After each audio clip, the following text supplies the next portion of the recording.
Welcome to Human Marketing, a weekly podcast for B2B marketers unpacking how brands can stay authentic, demonstrate authority, and build trust as AI floods our feeds with content. I'm Chris Nelson, founder of Human Video. We remotely produce podcasts and other video content with real humans and just the right amount of soul. My guests are often remotely joining from the other side of the world, but Andy Hill is only a few miles up the road. Andy's been managing director of Dokoo Digital, a social media marketing agency based in Hollywood, Northern Ireland, for the past 12 years. Welcome, Andy. Thanks, Chris. Good morning. How are you? I'm all good, all good. I've kind of known of you, Andy, for quite a while through the local marketing scene. But it's a small world because we actually kind of connected properly in March through Darren McKee's social selling cohort. We did. Since had a coffee in real life, which was amazing. And yeah, I'm really looking forward to this chat. Yeah, it should be good, Chris. As I say, it's amazing how a US-based cohort was the catalyst to get a coffee together. It was nuts. I couldn't believe it when your name popped up on the list of 50 people, literally from all around the world. And I was like, yeah, that's kind of classic Northern Ireland, isn't it? You know, it is. But it was great, and it's been great to connect. Tell me, just to kind of get started, Andy, tell me a little bit about your story, a bit more about the agency, and kind of what you do, and your background, if you could. Certainly, mate. So I've been a marketing professional for, I used to say about 10 years, and I realized I left university 20 plus years ago, Chris, which sounds completely terrifying. Yeah, mate. So yeah, I've always been marketing university, marketing executive jobs, marketing manager jobs. In 2008, I decided to start my own advertising agency, which was a great time to start an agency in the middle of a global recession. But as I started it, I realized that I was getting the bulk of my work through LinkedIn, and it was amazing. It was like LinkedIn was just starting out. Even back then? 2009, we were a separate group, Northern Ireland Business Group, and it was every week people messaging saying, Andy, can we have a chat? Can we have a chat? We were after a couple of years of that advertising agency, the whole landscape had changed a little bit. My business partner at the time was much more focused on print advertising. I wanted to go down the more digital route, which then led to Dokoo Digital being set up. And basically for me, Chris, the element for the last sort of 12 years has been, we were a social media marketing agency when people didn't really know what social media was. And I mean that in a way that we used to go into meetings and people used to be like, tell me about Facebook, tell me about Twitter, because they were the only two at the time. We did a lot of adverts. We did a lot of organic. We still probably have 5 or 6 pages on Facebook, which are in excess of 5 to 10 million people liking it. The old business pages with likes and all. So it's phenomenal, mate. It's my interest. If you were to say that I could retire today, I'd still be doing some form of marketing tomorrow. It's just the thing that drives me in a lot of ways. I love the data behind it. I love how you can grow things. My sweet spot is starting and then growing something to a point and then go, oh, look at that. That's fantastic. Yeah. And you get to do that kind of all the time for your clients, like taking something and, applying all that knowledge and seeing a result for them, that's the buzz, isn't it? 100%, mate. And that's the one thing I've realized. So over the last probably since 2015, 2016, so 10 years basically, LinkedIn I looked at our CRM, over 75% of our businesses came via LinkedIn. And I've often, I run 3 or 4 big LinkedIn groups, there's one Northern Ireland business group, so about 20,000 members, which is one of the smaller groups. But for some reason, I fell into this sort of world of setting up these LinkedIn groups, and you have a lot of people join. We are in a world now, I think, where personal brands are stronger than ever, and it's went completely full circle for me. It's been like a lot of companies we did LinkedIn strategy stuff with maybe 10, 11 years ago have came back in the last few years and said, Andy, we need to relook at this because things have changed so much. So it's a fantastic landscape, Chris. So I think it's almost like a Web 3.0. And I know people are looking at AI and all that great stuff, but for me, it gives you the opportunity to actually, if you're a writer or if you're someone who loves creating content, stepping away from the world of AI and create stuff yourself gives you a huge advantage. I love that. You're on the Human Marketing podcast, Andy. This is what we want to hear, you know. Yeah. Um, let's dive into that a bit deeper then, in terms of like how people are kind of succeeding using LinkedIn these days. Like you had an interesting thought recently I saw on LinkedIn that he said LinkedIn isn't just a marketing tool anymore; it's a company-wide responsibility. Um, and yeah, like, just tell me a bit more, I guess, about that. How companies are now using LinkedIn, what their, what the advantages are of that, what's the kind of new play, as it were. That's a For me, Chris, the biggest change, and I use this phrase quite a lot. For the last 3 or 4 years, inmates have been running the asylum.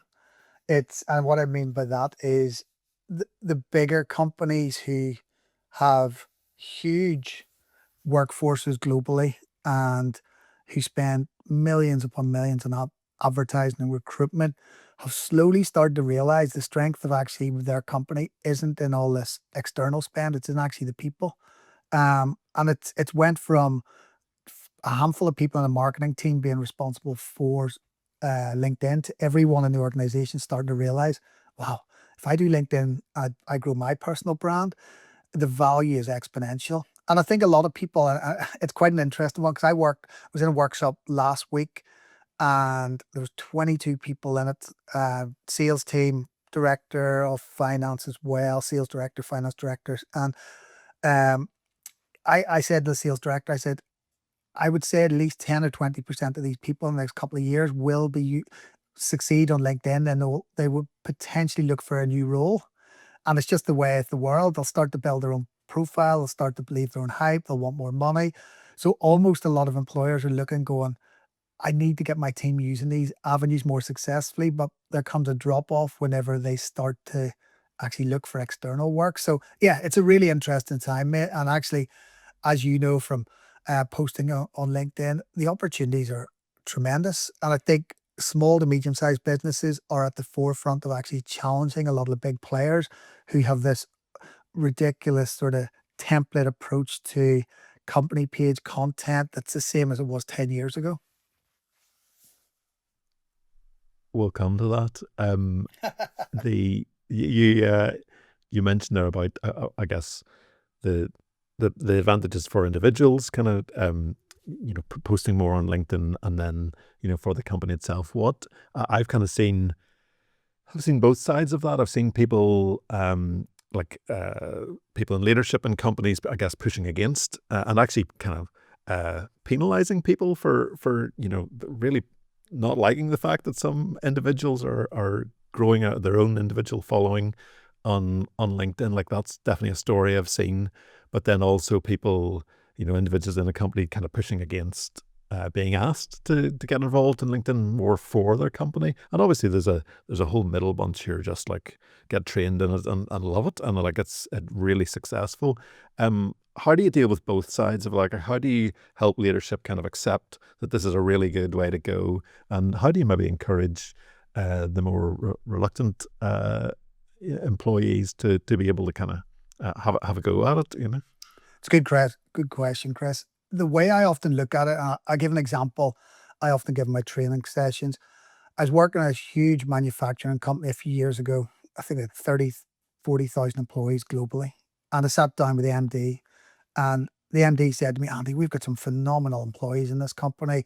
And he listed out some of the employees, and I thought, great, fantastic. And part of my role in this LinkedIn strategy was auditing the teams and the external business and the internal business units. So we sat down with some of these teams. I had my list of names of these people who were fantastic.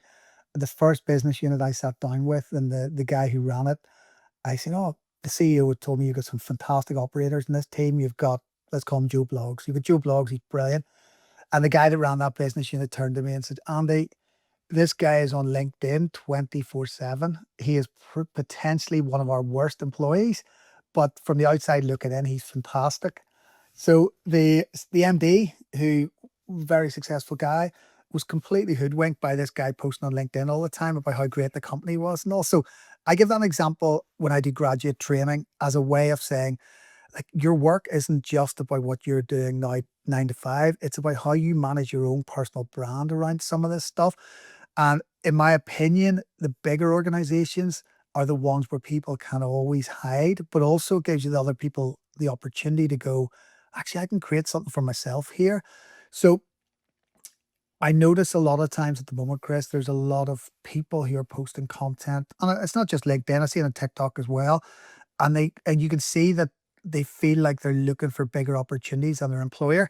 So there's that really fine line between being a really good employee and having one eye on something else which is out there. So I encourage, it's, as I say to everyone on platforms like LinkedIn or TikTok or even Facebook or Twitter or X, it's about what work you want to put in to get out of it.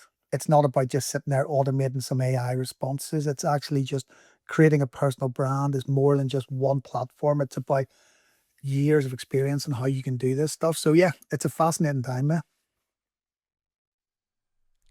Amazing. Yeah. I've seen both sides of that in lots of ways and lots of times. And like, I'm always intrigued and kind of keen to, I guess, help my clients and people I encounter on LinkedIn to do that better. The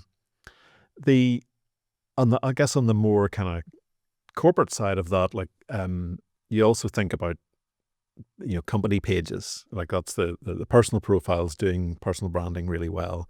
The company pages is always a bit of a mystery to me. Like I see a lot of people saying like company pages are dead. They obviously, well, they seem to not get anything like the algorithmic assistance that LinkedIn is giving to kind of personal profiles these days. What do you kind of advise companies, I guess, on that balance of 2025 personal branding, and then what to actually do with their company page then as well? Yeah, it's a really interesting one, Chris. We did some research a few years ago, 2022. So we work with a large employer. There was 100 of their new hires who came into the organization. We interviewed them online. Now this took probably 6 to 9 months. We interviewed them and we found out where their customer journey was before going. Now it wasn't face to face. It was a sort of email survey type thing. Out of 100 people who had been start as a new start, over 82% of those people had looked at the company page of their prospective employer on LinkedIn. 82%. Now, some of these jobs weren't even advertised on LinkedIn, so it wasn't they had seen on LinkedIn and clicked the company page. We found that whenever people were looking for that organization, they went to Google. And people are lazy. They don't ever type in www.the. They type in the company. And usually, if you've got your SEO right, your first page of Google should be your brand name. It should be your website. It should be your Facebook, Instagram. It should be your LinkedIn company page. Now, why that's important is people, you want to control that first page of Google for your own brand, but people click into your company page. They click in, how many employees do I know of in this organization? Where are they from? Where did they go to university? Who do I know here? So it's a really starting point just to make sure it's there. Now, the other side, the company pages, which people overlook, is as soon as someone starts in your company, they change their employer. Straight away, it goes, their employer is your new page. You've got another employee, you've got another follower, your company page. What tends to happen then is you get an influx of people who had seen the job change going, what's this company? How does this work? So as a really sort of simple way, company pages are bread and butter of LinkedIn. There's no way we can work around them. But more importantly, when it comes to putting content out, if I put content out on my page with 7,000 followers, I will get huge engagement. I will get good reach. If I put it on my company page, which is a fraction of that, I get so much less pro rata. And it's like more people, you know what's like, Chris, people don't tend to engage with company pages as much as personal.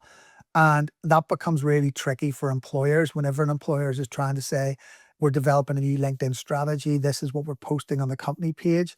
you tend to find it doesn't work as well as it used to. Now, the other side of that coin is there is some great company pages out there. Like Duolingo's one I look at all the time, and Duolingo is sort of the learning app you've got on your phone or iPad. They treat it very much like with humor, and they do these ridiculous things that makes you actually engaged and you want to follow. I often say it's like Facebook was maybe 10 years ago when like pages were starting out and everyone was trying to find a way to differentiate. So there is still a space for them, I believe. And also what's worth realizing with company pages is LinkedIn adverts are very good. We do a lot of LinkedIn ads for clients.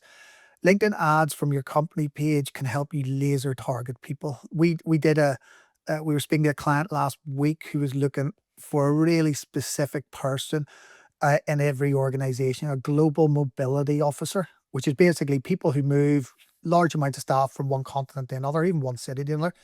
It is niche. It's very niche. We were able to find there was 12,500 of these people in the US, and we were able to target these people through their company page. But as we said before they started advertising their company page, they needed to build some content and collateral around that wasn't just the call to action sales thing. So it's probably the bit when it comes to LinkedIn strategy that takes the most planning. And it's the bit I often say is LinkedIn used to be a tool for marketing teams, and now it's a tool that everyone in the organization uses. So I often have this adage as a marketeer, which it often sounds quite disgruntled, but if things go well in an organization, it's usually because the sales team are thriving. And sales team take all the credit. We're brave. We've hit targets. We're 30% up in revenue. When things are going badly, the marketing team aren't getting us enough leads. So marketing's in a lose-lose position a lot of times within the organization. So, and a LinkedIn company page is very reflective of that, in my opinion. Amazing. Yeah, Duolingo have been in the news for all the wrong reasons recently, Andy. Have you caught those stories? Yeah, I have actually. The other side of that coin. Article didn't age well, you know. No. I know, yeah, it's all a bit bonkers, but that's kind of their thing, isn't it? You know, it's they're on the they're edge. just doubling down on it, aren't they? Yeah. And that's all brilliant. And as well as, I guess, the kind of Duolingo type of content, I mean, have you any other thoughts on like specifically how companies can like humanize their brand through their company page? Because you can't always have the personal branding doing the work. I guess there's some and even you mentioned about ads. Like I always think if you're spending a lot of money on ads, your company page is serving those ads, unless it's a thought leader ad. So people are might end up on your company page to see other posts. There's a little bit of credibility to see that there isn't like one post from 2008 or something on there. That's it, Chris. Yeah. So from the other example, which I look at, which I often am quite surprised at, is brands like Nestle, huge multinational conglomerate. Nestle on LinkedIn page will happily share, here's our Gatwick office, here's the team having lunch, our new office set up and all. And you look at these guys walking around with plates of lunch and sandwiches. Now, it is really, as I say, rustic. It's really organic. It makes you start to go, like Nestle as a brand, you would expect like, oh, here's our latest chocolate bar, here's our latest drink. It's very much the opposite of that. It's people focused and people centric. Now, I've worked with companies in Belfast before that I say, let's meet the team, or let's actually have content which is more humanized than just a picture of here's Joe, he works on accounts. Let's get some stuff about what they do, how they do. Let's get the personalities behind the team. And I remember one CEO said to me, Andy, I don't want our team on social media to be shown. I just want to keep our company page content just very structured, blog content like our website. And I was like, companies like this, 100%, mate. So there are exceptions out there. And I think whenever companies try to think of quick wins in this, it's never a quick win. It's a little bit of a long-term brand strategy. So yeah, I think that works, mate. And it's just, I look at the other side of that coin also though. And Apple are one I use in a lot of workshops. Apple 17 million followers on LinkedIn, their company page, haven't done a single LinkedIn post. So if you look at Apple's page, there's not a single post. It's hilarious. You click posts, you go Apple, linkedin.com/Apple, click post, it comes up. There are no posts shared yet. It's the same as you would see in a new company starting up today with their on their first company page. So LinkedIn as a strategy for Apple is probably nah. That's unbelievable. And I mean, you can imagine even just from a corporate point of view, or like from a shareholder point of view, like you would want to be sharing something, or there's definitely always news. That's kind of wild, isn't it? And the uh, like in terms, I've seen loads of great examples of what you mentioned about the kind of behind the scenes stuff. That's there's a bit of building in public there, and again, just humanizing the brand that can help a lot from a recruitment point of view as well. Like you're able to really authentically show culture and in the best meaning of the word. The interviews with folks, just seeing how people work, seeing the reality of the job, like there's loads of opportunities, I guess, to do that. Is that the sort of thing you recommend? If you were to sit down with a team and say you had an organization of 500 staff and your recruitment bill every year was, say, 200 grand, and you go, how do we get that recruitment bill down from 200 grand a year? The way to do it would be improve your branding to a point where people would start to notice. And how you would do that fundamentally is all we're using our company page for is a recruitment tool. But as a recruitment tool, we know people are going to look at us. So we need to make the best impression. We need to get our teams bought into this. So every employee comes into the organization. They could be working in reception, accounts, sales. From day one, they're told our LinkedIn company page is a recruitment tool. And we're using it in a way to showcase how good our company is. We'd love some ideas on how we do that. They are the companies that thrive. That recruitment bill goes from 200 grand down to 100 grand, then drops again significantly. And the real world value of this stuff isn't in the likes or the follows, it's actually in the return against expenditure on stuff. Brilliant, 100%.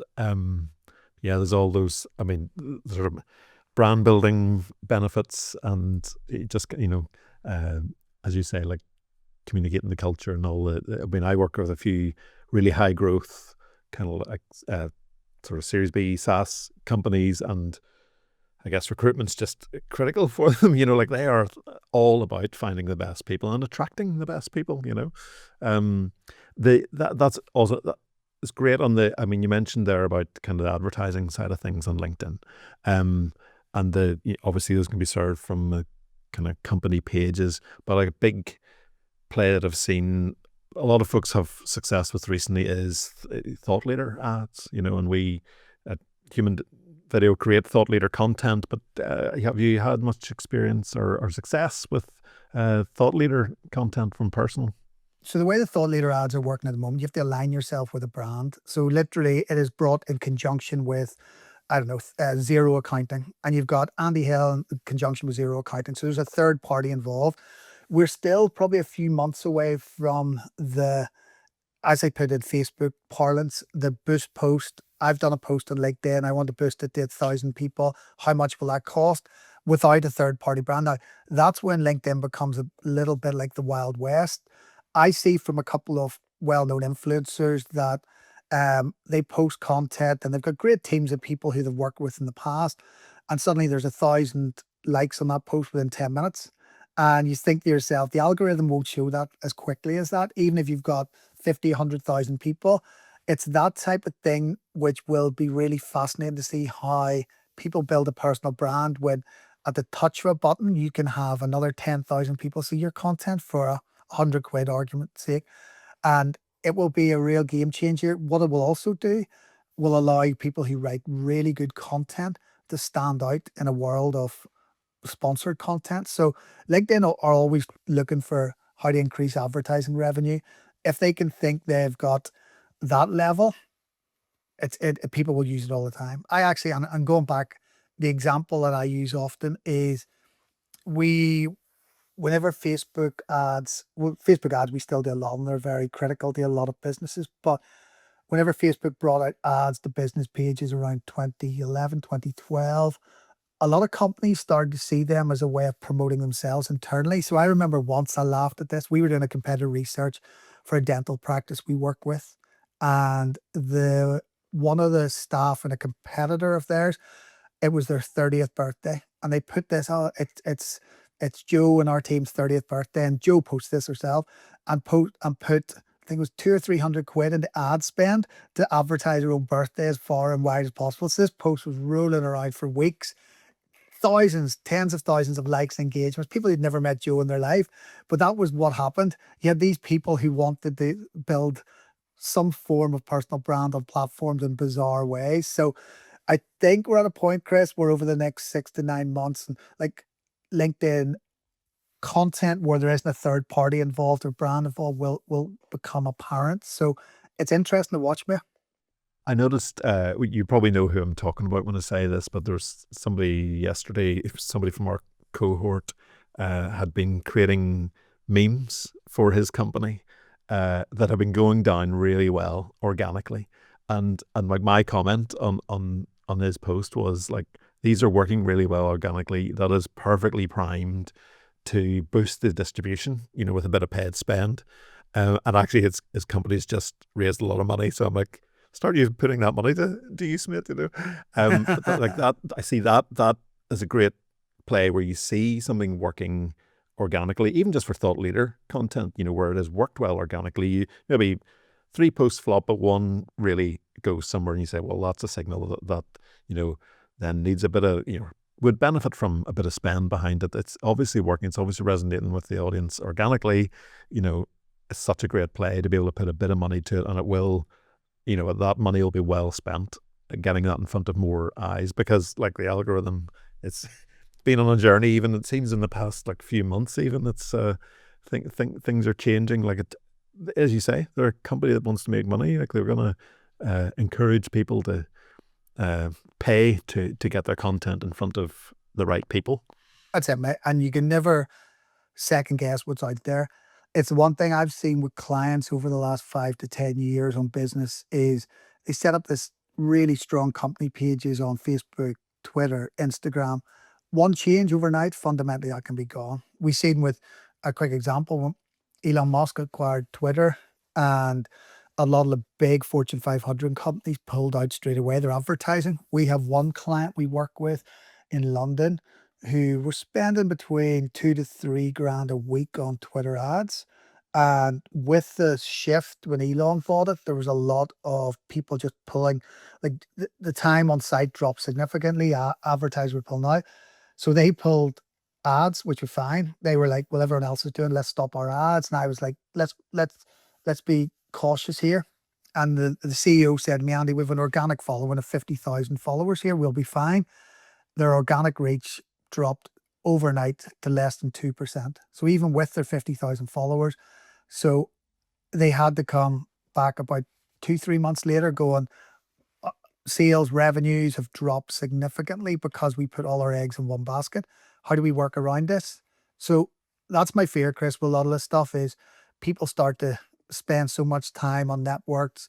There's been rumors for years on things like Instagram and Facebook that they want to bring paid versions in for people, and people are terrified. So my whole thing is I want to own uh, customer data as much as I can. So I work with companies where get them to your website, get the email capture, make sure that there's no point having 10,000 followers on LinkedIn and actually no one's actually looking at your content. If you have 10,000 people on an email list and that email list is a 30-40% open rate every week, you can grow a great business today. Amazing. Slight change of gear here. Can we chat a little bit about actually our shared experience with Darren McKee? Like you've been doing this stuff for a long time, and I think you shared with me you'd sort of before you joined, you kind of got in touch with them, going, "Yeah, is it okay if I join your cohort? This is kind of my thing, but I'm really keen to see what you've got. Like yeah, how did that all go for you?" I often think, Chris, that like I love learning and I love to the point where I constantly crave people who are in a world I'm in going, I did this way or I did that way. And like, I think from a point of view of what I do, like I do a lot of in-person training. I've got an event tomorrow. It's the level of stuff that I communicate with people becomes really fundamentally sound. I like Darren's content and how, from a sales professional point of view and an account exec, he's built a really good career in building a brand. I often look at my side. I often work on content first more than probably like DMs and building like that sort of outreach. So from a sales point of view, like it's incredible. It's like looking at flipping the other side of the coin and seeing from a sales side how someone uses LinkedIn. I use it obviously from a marketing brand point of view, and sales is obviously a byproduct of that. So I find it really useful. How did you find it? Yeah, so it was really interesting for me. A big part of starting human video is, I know that in social selling on LinkedIn is going to be like how it'll succeed, how I'm going to kind of go about it, I guess. It's totally bootstrapped. It's just me currently with some contractors. Um, and I had asked lots of people. I didn't actually know of Darren at all. I kind of asked lots of people, who's the best. I'm in a few communities and said who would be the best person to get some, educational content on social selling, and almost everyone said Darren McKee, and I'd never Excellent. heard of him. So I went on, which is great. I told him the story. And that amount of, guess, social proof and third party validation was all I needed. So I went on. It all looked great. It was a relatively big investment for me at this time in the business, but I really like it. Really opened my eyes to, and the thing that got me most was, I guess, the human nature of the selling. Like, he has a lot of manual processes. He doesn't um, really go down the AI route at all. It's not that it's old school. It's just human. It's just he puts the work in, spends the time. That was the thing that really struck me about the whole thing. That was my big takeaway. I think that's it, mate. I also think, just to add on that, I think being from Belfast, we have this fantastic ability to sit down, tell stories, enjoy people's company. And whenever I start to speak to people who have been using LinkedIn for years, who use automation flows and even AI before AI was a thing to respond to messages and stuff, it just switches me off. I'm like, it completely takes away how I built a business. And I think the more people I speak to, the more human they are. You just have an initial connection. And I think I often say this to clients of mine who heavily use AI. There comes a break point where you start to go, I just crave that human content. One of my favorite things when I'm writing content is a year ago, if I had a spell mistake, I go back and edit that and I go, I need to get rid of that spell mistake. Now I'm sitting here going, I'm actually keeping that in because I want even the 20% of people who look at my content go, it might be AI. They go, it might be, must be the stupidest AI ever if making a spell mistake like that. Amazing. Yes, the imperfectness of humans, isn't that right? It's a great segue into AI, and it's something I think about a lot. It's kind of the fundamental reason of starting this company, is this concept of, with the proliferation of AI content, and goodness, since I started the company even 6 months ago, like, that landscape has changed significantly, I think. The written word, but also images and absolutely video then as well. I really feel that the more AI slop, as it's known, is, we're badly produced AI, and there can be great production of AI as well. Um, the more AI slop there is out there, the more authentic human content will rise to the top and will actually be the thing that still delivers the trust that's really needed to sell to somebody. I think so, man. I think also, I remember working with a graphic designer about a year ago, and she's a really good graphic designer. And we were doing some work for a client of mine, big manufacturing company. And we, the magazine proof for magazine ads, part of the marketing strategy was we were using some print as well as digital. And the advertiser rung me and said, Andy, we need your designer to change some of the color and Pantone tones on some of the elements used. And so I messaged her and she went into panic and she went, oh, I won't be able to do that.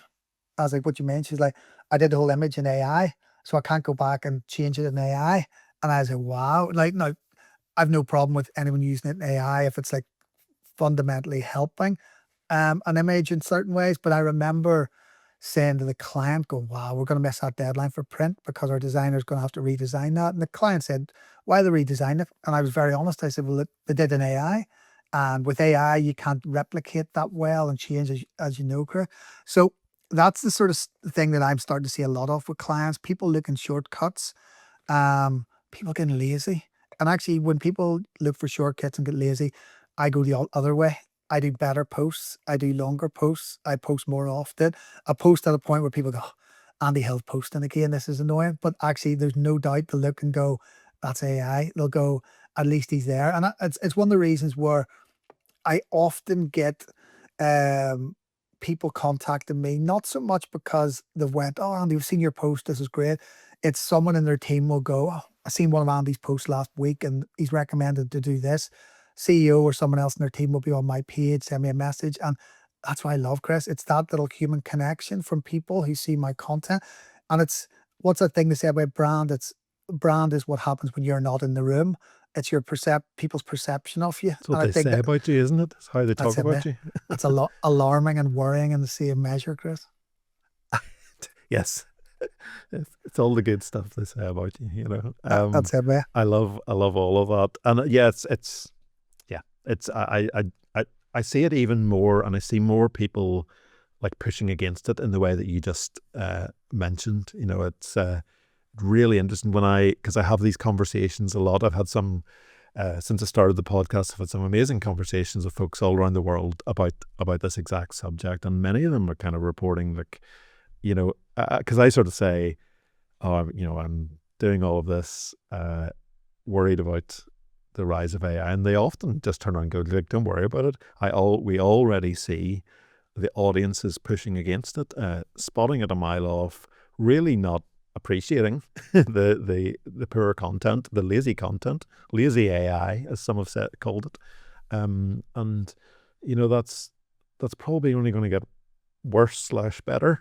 You know, like LinkedIn in terms of content and comments, even like the comments are mad, and the DMs, and emails all the time. Like I'm sure you get it more than me, but just the most ridiculous emails. You know, I saw you liked this comment of this person, and it's like I can see I know that the AI platforms that were extracting the data and reconfiguring a personalized email.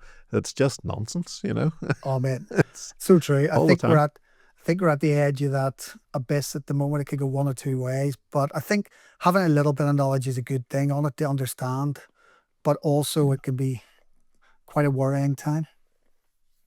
Yeah, I mean, particularly from the video content creation, like which was my world before, as 15 years as a commercial filmmaker charging around the world, you know, and like some of the video tools are really powerful, but interesting, as you say, the trick sometimes comes of not being able to control it enough and just get something right in the way that in the kind of commercial advertising world you kind of need to. 100%. Um, but also, like saw, like I've seen brands creating audio only currently, but you could absolutely do this in video as well. But audio only podcasts that Okay. have AI presenters. You know, Wow. I've seen that a number of times recently. I know, like quite big brands. Now it's usually things that are a bit more instructional. Like they're actually taking the example I'm thinking of. They're taking playbooks and for a marketing tool and sort of Vocalizing it making just. kind of fake podcasts out of it. The jury's still out for me. I just think I still just would say yes, it takes a bit more time and effort, and maybe there's a laziness to that, but it's also probably just a scale thing. But like just having a couple of your own employees get together and chat about those things, like that is Yeah. so much more powerful. And they can sprinkle it with moments of culture and references Yeah. and stories. Like there's no story in that. You know, it's You're kind right. of a little No, bit you're right, man. formulaic. Like It's and it's it's it's an odd world, You're and right, we're man. just seeing all that play out. You know, Oh some yeah. will work, some won't. It's interesting, Chris. You mentioned podcast. I would say it's probably been one of the funnest things I've done over the last probably 4 to 5 months, starting a Yeah. podcast with a couple of other friends, which came about in the most bizarre way. But if you don't mind, I'll humor me to tell the story. Oh, I want to hear all about it. Yeah, yeah. So I run a YouTube channel. I won't go into I won't tell you exactly what the YouTube channel is, but it's a storytelling channel. But I met a friend of mine who runs a I was going to say 1980s. It's not 1980s anymore, but it's a music podcast, and they sequentially work through every year. Him and three school friends called the Vinyl Vault. So a friend of mine, Gareth's involved in that. So Gareth, I was speaking to him about some audio issues with YouTube stuff, and he says, you just speak to a friend of mine, Martin. Martin runs one of the best golf podcasts in the world from Belfast. So I said, right, okay. So this sort of underground community of podcast people in Belfast. So I sat down with Martin, and Martin helped me with some audio stuff, and I was like, great, fantastic. And then Gareth, the friend that set up the meeting, was like, wouldn't it be great to do a podcast, like just on simple things you have a conversation with your mates in the pub or the coffee shop. What's your three favorite movies? What's your three favorite meals you've had? Three favorite cities you've went to? And all, so we started sitting there and we're like, that'd be really good. It'd be really fantastic. And then we thought, Martin, who we both met, the audio, loves his audio, really good podcast producer. We brought the idea to Martin on a Friday, I think. So Martin, what do you think? And he went, let's do it. Come to mine on Wednesday. So we developed the Pick Three show. So Pick Three show is me, Gareth, and Martin. We use this slogan as three decades of separation. I'm in my early 40s. Gareth would be in his early 50s. Martin's in his 60s. So there's three different ideas on what things are. So we do, like, it has started as a little bit of a passion project, but the downloads have skyrocketed over the last few months, and it's great, Chris. And it literally is, the preparation you have to do is, if I said to you, what are your three favorite movies? You'd think, you go, oh, that's really tough. And then you go, right, you go on the podcast that on Wednesday at 10 o'clock. So, and honestly, it becomes a really good outlet for things that are just almost very cathartic. You're talking about things that you haven't talked about for years, movies you watched when you were a kid. We did one a couple of weeks ago, the best purchases under £100 you've ever made. And we sent it out to a load of people, huge amount of downloads within the first hour.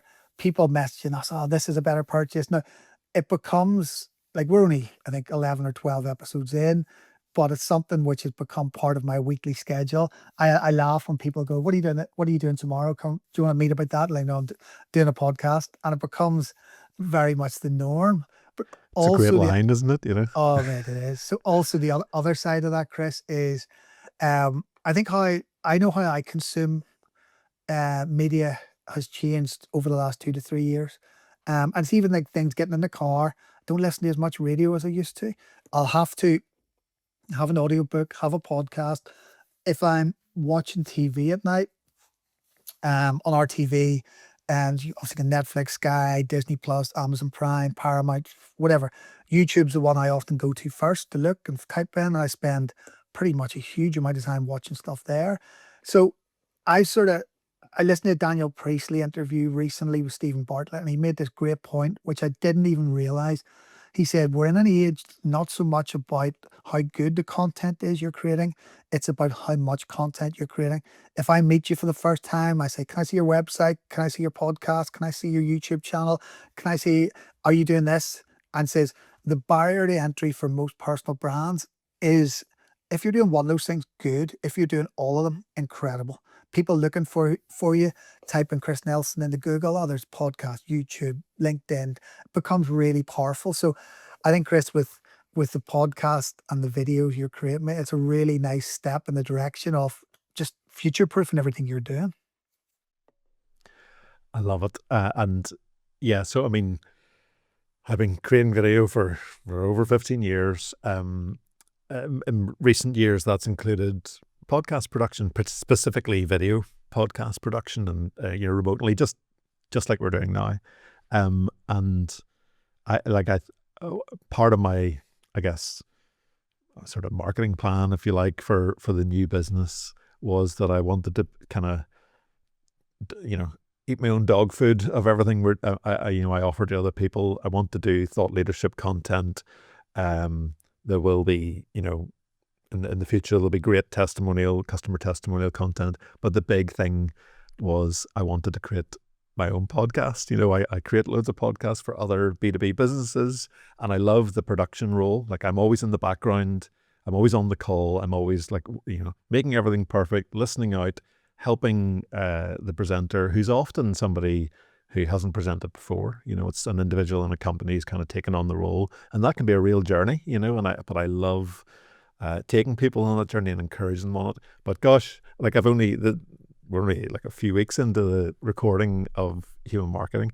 It is fun. Like, I've had a blast already, and the people have loads of great people from all around the world lined up to have a chat about the thing that I'm really interested in. And there's a catharsis of doing it, absolutely, and I just it also just like creates all these creates content. Like, we have conversations.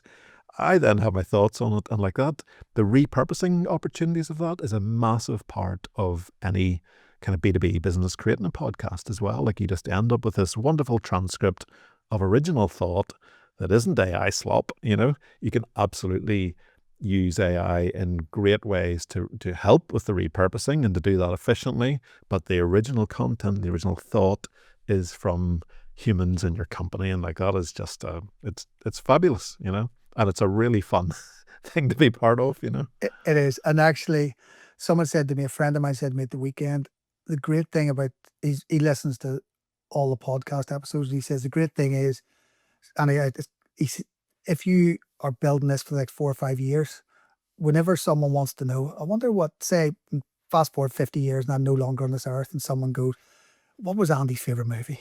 Oh, there's a podcast he did about this. His 3 favourite movies. Now, that's slightly terrifying to think of, but also it's that whole adage of, I see friends of mine whose parents that are quite elderly, and they try to capture their favourite recipes in a book or their favourite memories in a book or something. When you put people in a podcast and you capture an element of them, it's hard to sort of do anything that detailed, Chris. Yeah, many times in my video career, I've captured, because my whole thing for 15 years was, instead of kind of scripted commercial content, I always sat people down and had like an off-camera or really authentic conversation with them. And I always encourage people to create content through conversation. So I ended up with, and like you do an interview with somebody for an hour, it ends up being a 3-minute video, but quite often those were like living memory projects for charities and NGOs. And a number of times I've learnt of a passing of somebody that I knew I'd done an amazing interview with. And loads of times I reached out to their families and was like, I have this hour of wonderful conversation, like, with your Oh, that's dad. lovely. Would you like it? And it's an amazing thing to do. It's amazing for them to have. And it's just, it's kind of this real, I guess, Mate, that's incredible. opportunity to be able to share that and give it to them, and that has happened many, many times. I can think of loads of people that happened, and it's great, and yes, there's that element to it, definitely, but also, like, bring it back to sort of B2B podcast. You're talking about, the longevity of it. It is a long play. Like, anyone that thinks I'm gonna, do 3 months of podcasting and it's gonna fill my pipeline is dreaming. It's a longer term brand play. But also then, like, the outcome of that is you end up at a trade show and someone just comes up to you going, oh, I love your podcast, and you've no idea who they are, but they know you. And when it comes to the time, 95% of our audience aren't in market. You have to wait. You have to build a brand and wait till they're in market. And when they do, your sales cycles become shorter because the trust has already been built up. They jump on a sales call sometimes, the podcast, but also wider content. And they're like, I already know what you do. I'm already bought in because I've spent a year consuming, hearing your thoughts, knowing your kind of point of view on solving this problem for me. And you're right, Chris. And I'm ready. It's unbelievable. That's it. And what you'll find, it doesn't come down to a lot of the times what they're saying, but more how they carry themselves on podcast, what that dynamic is, how they talk to someone. If you feel like, from a human point of view, you actually quite like that person, that makes such a difference. And I don't think I've ever done a podcast with anyone. either as host or guest, and I've ever left feeling I didn't enjoy that. And like honestly, it's one Yeah, of those yeah. most Well, I hope it's not the for case fit. here. You know, Yeah, that's always the first, Chris. But no, yes, mate, yeah. no, mate, Brace but himself. yeah, but it's right, mate. It's like going to the gym or going on a walk or something. You never finish it and go, didn't really enjoy that. It's just the endorphins, the dopamine, everything that releases. You go, that's brilliant. It's 100%. And yes, we buy from people we know, like, and trust. You know, and I guess that's exactly what you're saying there. You know, That's it, Chris. uh, that's fab, Andy. Like we're kind of to wrap up. Tell me how people can find you, how they can find out more about Dokoo Digital and all the things you do. Certainly, Chris. So find me. You could Andy Hill, type it in. I'm usually on most top Google searches for brand stuff. Dokoo, DOKOO.com. Type that in, mate. You'll find us quite quickly. There's hundreds of ways, and the main thing about this is I love the fact that video is one of those content drivers that people, whenever they watch with me, they often go, didn't realize this or didn't realize that. Close friends of mine, Chris, I've spoken to for years and know exactly what I do. Watch a quick 55-minute video and go, I didn't realize you did that. I said, you've known me 20 years. I've told you that every week I do that. So it's a really simple way. But yeah, mate, LinkedIn, probably the number one way. You'll find me on most social medias. LinkedIn's the one I'm most active on. I love it. Thank you so much for your time, Andy. It's been awesome. I really appreciate it. No problem, Chris. Thank you, bud.